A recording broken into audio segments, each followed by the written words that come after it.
আসসালামু আলাইকুম। আমি সালমা গাজীপুর থেকে বলছি। সালমা কিচেন ব্লগে সবাইকে স্বাগত জানাই। কাছে এবং দূরে, দেশ ও দেশের বাহিরে যে যেখান থেকে আমার ভিডিও দেখছেন, আশা রাখি আল্লাহর রহমতে ভালো আছেন, সুস্থ আছেন। আলহামদুলিল্লাহ, আমরাও ভালো আছি।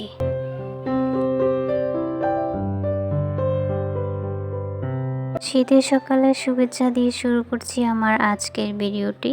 যারা আমার ভিডিও দেখা শুরু করেছেন প্লিজ একটি লাইক দিবেন, লাইক দিতে একদমও ভুল করবেন না।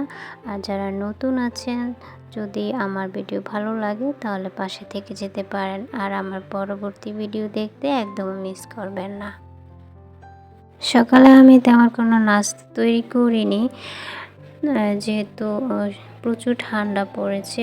আর হচ্ছে নাস্তা তৈরি করার মতো তেমন কিছু আগের দিন আমি রেডি করে রাখিনি, যার জন্য হচ্ছে যে আমার বাবাটাকে পাঠিয়ে দিয়েছিলাম বাহিরে। সে চলে এসেছে রুটি নিয়ে, একটু মজা করছিল আর কি। আর আমি এর মধ্যে টেবিলটা পরিষ্কার করে নিয়েছি, আর টেবিল রানারটাও চেঞ্জ করে নিয়েছি, সেটা অনেক ময়লা হয়ে গিয়েছিল। আর রুটি, পরোটা, ডিম আর ডাল ভাজি দিয়ে আমরা আজকে আমাদের সকালের নাস্তাটা সেরে নেব।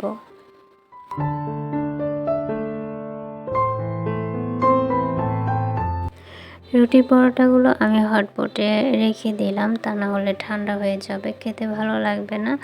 এরপর হচ্ছে আমি ডাল ভাজিটাও বাটিতে ঢেলে নিচ্ছি।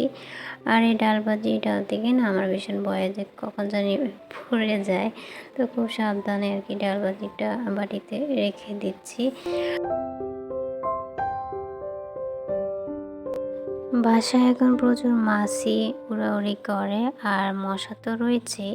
তো মশা তো কামড় দেয়, কিন্তু মাছি তো খাবারে বসে, মাছি তো সব জায়গায় বসে, যার জন্য হচ্ছে সব খাবারই ঢেকে রাখতে হয়।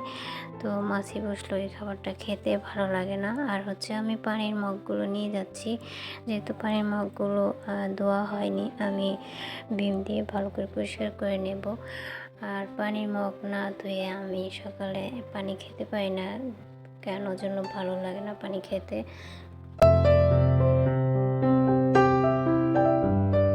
তো এই তো মাছির ভয়ে আমি প্লেটগুলো ডেকে রেখেছি।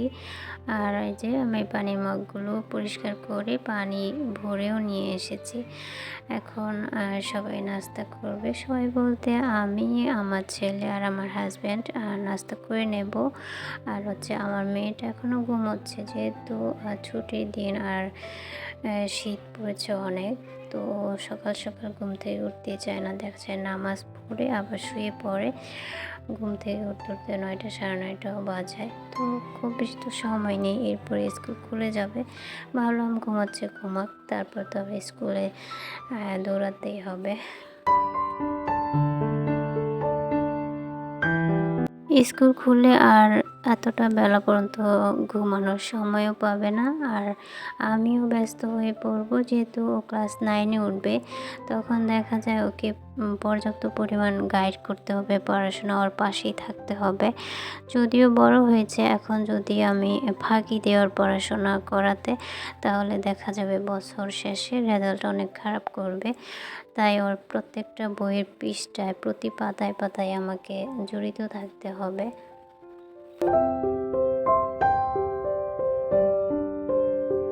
তাই আমি আগে থেকে সিদ্ধান্ত নিয়েছি, বই পাওয়া মাত্রই ওর বইয়ের প্রত্যেকটা পৃষ্ঠা আমাকে ওর সাথে পড়াশোনায় নিজেকে জড়িত রাখতে হবে। তা না হলে মেয়েটা আমার অনেক ফাঁকিবাজ। দেখা যায় পড়ার টেবিলে বসে ছবি আঁকছে বা অন্য কিছু করছে, কিন্তু পড়ায় মনোযোগ দেবে না। তাই আমাকে ওর সাথে পড়ার টেবিলে বসে থাকতে হবে। আসলে হয়েছে কি, সারাদিনে কাজ করার পর না ওকে নিয়ে পড়ার টেবিলে বসে থাকাটা অনেকটা কঠিন ব্যাপার, কেন জানি ঘুম পেয়ে যায়। তখন আমার মায়ের কথা মনে পড়ে, যে আমি যখন পড়তাম আমার মা বসে থাকতো আর দেখতাম বসে বসে ঘুমাতো, আর সেই পরিস্থিতিটা এখন আমি এসে পড়েছি। আসলে যুগের পর যুগ ক্রমান্বয়ে নিয়মটা একইভাবে চলছে। যাই হোক, অনেক কথা বললাম। আমি আগে থেকে অনেকটাই স্বাভাবিক হয়ে গিয়েছি। আপনারা আমার ভয়েস শুনে বুঝতে পেরেছেন। আসলে অনেক কষ্ট হয়েছিল গুড্ডুকে হারিয়ে। এখনও সেই কষ্ট আছে, তারপরেও কষ্টটা আমার নিজের কাছেই রেখে দিলাম।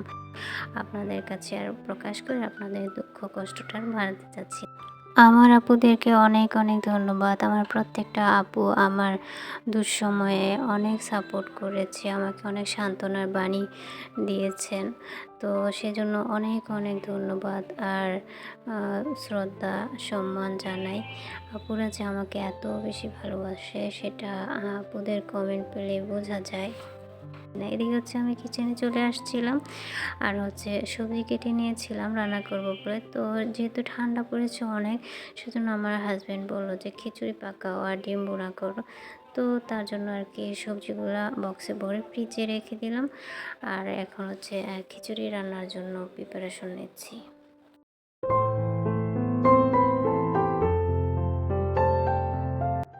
খিচুড়ি রান্না করার পুরো ভিডিওটা আমি করিনি, জাস্ট সামান্য একটু করেছি, কারণ পুরোটা রান্না দেখাতে গেলে না দেখা যায় ভিডিও অনেক বড় হয়ে যায়। তারপরেও তো একটু বড় হয়ে গিয়েছে।